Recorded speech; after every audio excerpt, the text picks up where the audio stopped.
হতদরিদ্র চা দোকানদার বাবার একমাত্র ছেলে সিয়াম কাজ করতেন একটি কারখানায়, কিন্তু হঠাৎ একদিন ফেসবুকে রাজধানীর নামকরা সুপার শপে মাসিক ২০ থেকে ২৫,০০০ টাকা বেতনে চাকরির বিজ্ঞাপন দেখতে পান। পরিবারকে ভালো রাখার আশায় বিজ্ঞাপনদাতা প্রতিষ্ঠানের সঙ্গে যোগাযোগ করেন।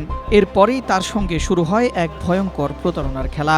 দফায় দফায় ইন্টারভিউ, ড্রেস, ট্রেনিংয়ের নামে তার কাছ থেকে হাতিয়ে নেওয়া হয় হাজার হাজার টাকা। ফেসবুক হঠাৎ একদিন স্ক্রলিং করার পর একটা বিজ্ঞাপন দেখতে পাই, এরকম আমাদের সুপার শপের মার্কেটিং অনুযায়ী। তো যেখান থেকে আমি ওখানে একজনের সাথে নক করার পর ওনারা আমাকে একজন অ্যাডমিনের নাম দিয়েছে। আমরা কাজটা এখন দেখি নাই, কোথায় দিবে এটাও দেখি নাই, সুপার শপ দিবে কিনা বা দেবে তা দেখি নাই। তার আগে আমার থেকে 6,500 টাকা জামানত হিসেবে নিয়ে নেওয়া হয়েছে। ছেলে প্রথম চিটাগানে একটা গার্মেন্টসে জব করতো। পরে যেহেতু আমার ছেলে ফেসবুক অনলাইনে দেখে একটা জরুরি ভিত্তিতে চাকরি ওখানে সুপার শপে জব লাগবে, তো আমার ছেলে আমাকে না জানে ওখানে একটা নক করার পরে তখন আমার ছেলেকে প্রশ্ন করলাম যে এখানে তো একটা ফাউল, এখানে তো সুপার শপে চাকরি দেবে না, সবাইকে দেবে তো দারুণে চাকরি দেবে।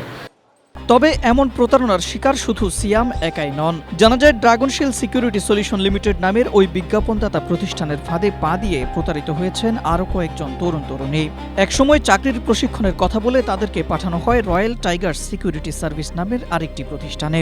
ভুক্তভোগীদের অভিযোগ, তারা সেখানে গিয়ে দেখতে পান কর্মকর্তারা নিজেদের প্রশাসনের সাবেক ও বর্তমান কর্মকর্তা হিসেবে পরিচয় দিচ্ছেন।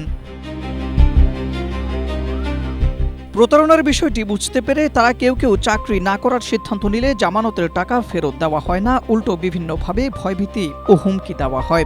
অভিযোগের সত্যতা যাচাই করতে যাত্রাবাড়িতে অবস্থিত রয়্যাল টাইগার সিকিউরিটি সার্ভিসের কার্যালয়ে গেলে প্রতিষ্ঠানের ব্যবস্থাপনা পরিচালক মোহাম্মদ বেলায়েত হোসেন প্রথমে লোকজন নিয়ে প্রতিবেদকের সঙ্গে অসৌজন্যমূলক আচরণ করেন।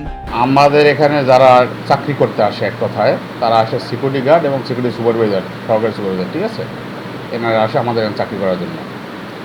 আসলে আমরা চাকরি দিই তাদেরকে। সে কি বলে আনছে তাকে সেটা তো আমি জানি না, সে তারা যোগাযোগ করছে, তাই না?